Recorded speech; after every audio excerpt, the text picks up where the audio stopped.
Hi, good morning, class 10. Hi, guys, how are you doing? I hope you all are doing fine and good and rocking and full of energy. And great to see you back. You might not like me seeing me back, I may be boring you guys. Okay, fine. So, we were there at that part of the resources, and we are going to see that, and we'll try to finish it today. I'll be there at this classification of soils, right? So, I'll try to finish it today. So, in the book, we are on that page where it says.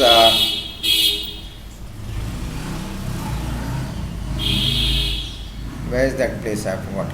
Classification of soils. Okay, so I'll just give you a brief information about that. Natural resources we have already done. What were the national resources which we had? Fish, coal, and I've told you everything about natural gas and metallic minerals, iron ore. Okay, I've told you everything about that. And soils we have not done, so soils we'll do it today and it's going to finish. So basically, have you ever thought about the most important factor which supports trees, grasses, crops, numerous life forms on the earth's surface? Can one grow a blade of grass? A single grass is called a blade of grass because it looks like a blade, a knife, without soil? I guess not. While some plants and organisms which are aquatic in nature can sustain in water, you know that. They do not derive nutrients from soil through water.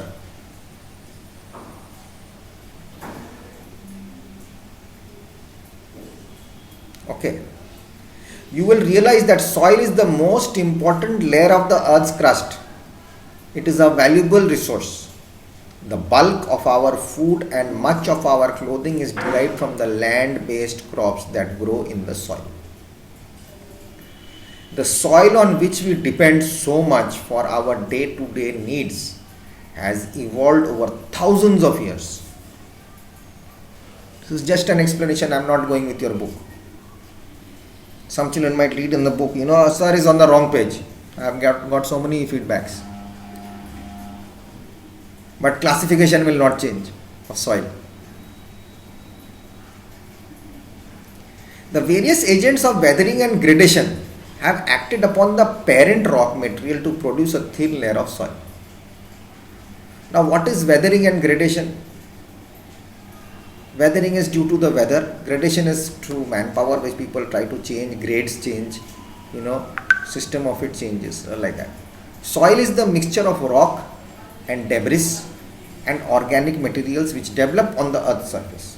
The major factors affecting the formation of soil are relief, parent material, climate, vegetation and other life forms, and time.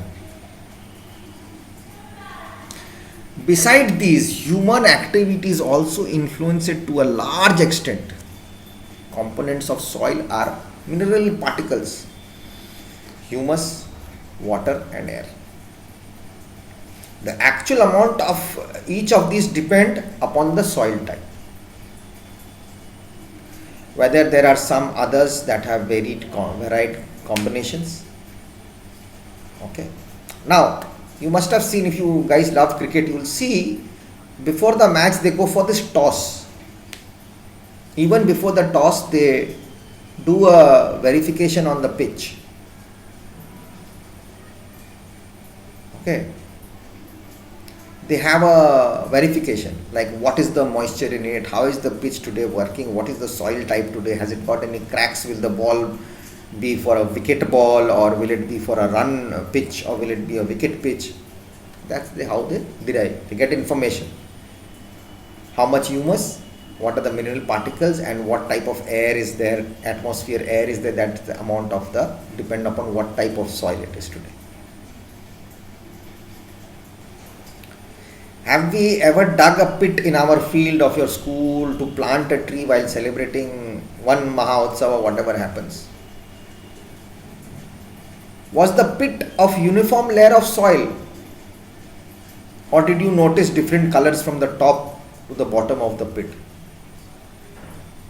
If we dig a pit on the land and look at the soil, we find it consists of 3 layers, which are called horizons. Horizon A is the topmost zone, where organic materials have got incorporated with the mineral matter, nutrients and water which are necessary for the growth of plants. Horizon B is a transition zone between horizon A and horizon C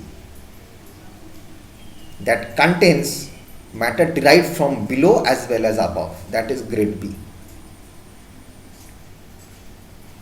It has some organic matter in it, although the mineral matter is noticeably weathered because of the top part.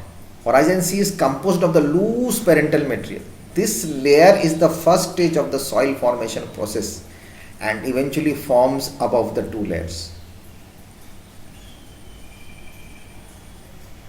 Okay. This layer is the first stage in the soil formation process and eventually forms the above two layers. This arrangement of layers is known as the soil profile. Underneath these horizons is the rock, which is also known as the parent rock or the bedrock. Soil, which is a complex and varied entity, has always drawn the attention of scientists. In order to understand its importance, it is essential to attempt a scientific study of the soil. There are classification of soils also. Different type of soils are there. We have to classify that. We have not classified it. Scientists have classified it and we are studying it. And I am sharing it with you. You are getting my point, what I am trying to say. Now, if a scientist has found out the classification of soils, I guess a farmer who is not educated, he will know better than a scientist what type of land he has in his area and what type of vegetables will grow. Because he is practically involved in it. And they are working on a theory. Isn't it? It's not how we do it, it's not what we do, it's how we do it. Now, classification of soils. A farmer can pick up a soil and he'll touch it and say, oh, this will grow here, it's very nice. But a scientist will bring test tube, this, that, and he'll bring a heater, he'll bring a lamp, he'll take it into the house, greenhouse, he'll try to dry it under the light, under a blower. And this normal person, uneducated farmer, he'll pick up this, he'll sit on top of his bull, or he's sitting in his tractor and he'll pick up the mud, he'll just look at the soil and he'll say, this soil is. Experience, because they are always working with the soil. He won't know the gradations, he won't know the horizons. He'll say this soil is correct for this because he knows that area. India has varied relief features, landforms, climatic realms, vegetation types. These have contributed in the development of various types of soils of India. In the ancient times, it was in two main groups, Urvara and Usara, which were fertile and sterile. In the 16th century AD, soils were classified on the basis of their inherent characteristics, external features such as texture, color, slope of land, moisture content in the soil. Based on texture, main type of soils were identified as sandy, clayey, silty and loam. On the basis of color, they were red, yellow, black. Since independence, lot of surveys have gone on. 1956, the Damodar Valley, selected areas like the Damodar Valley, the National Bureau of Soil Survey and the Land Use Planning Institute of India, Agricultural Research, ICAR, did lot of studies of Indian soils. In their effort to study soil and to make it comparable at the international level, the ICAR had classified the Indian soils on the basis of the nature and character as per the United States Department of Agriculture soil taxonomy.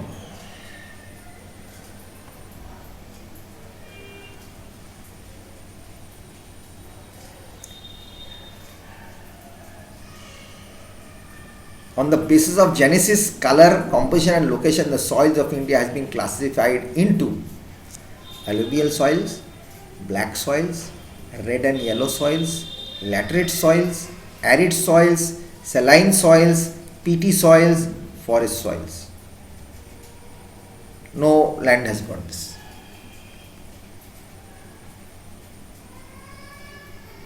No country has got this.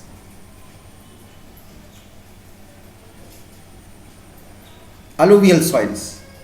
are widespread in the northern plains and river valleys. These soils cover about 40% of the total area of our country. They are depositional soils transported and deposited by rivers and streams through a narrow corridor in Rajasthan. They extend into the plains of Gujarat in the peninsular region. They are found in deltas of the east coast and in the river valleys. Alluvial soil. The alluvial soils vary in nature from sandy, loam to clay. They are generally rich in potash but poor in phosphorus. In the upper and middle Ganga plain, two different types of alluvial soils have developed, Khadar and Bhangar. Khadar is the new alluvium and is deposited by floods annually, which enriches the soil by depositing fine silts constantly. Bhangar represents a system of older alluvium deposited away from the floodplains. Both the Khadar and Bhangar soils contain calcareous concretions, that is kankars, small stony type. These soils are more loamy and clayey in the lower middle Ganga plain and in the Brahmaputra valley. Because it's coming from the top part, Ganga in the mid plain, so obviously they are bringing lot of mineral stones and are going to come, kankars are going to come, but when it's going down towards the Brahmaputra and towards Kolkata, it's becoming more silty, muddy type. It's becoming more loamy. The sand content decreases from west to east. By the time it reaches Kolkata, it's out into the sea, its sand content is not there. When you go towards Bangladesh side, when this that delta place, you put your head, your leg, it will go in. It's seawater, but it's like mud.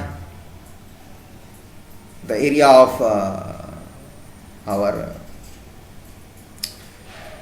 the delta area, Sundarban place, there is sand plus mud. The color of the alluvial soil varies from the light grey to ash grey. Its shade depends upon the depth of the deposition, the texture of the materials and time taken for attaining maturity. The alluvial soils are extensively cultivated. These are called alluvial soils. Understood? I'll come back in the next video.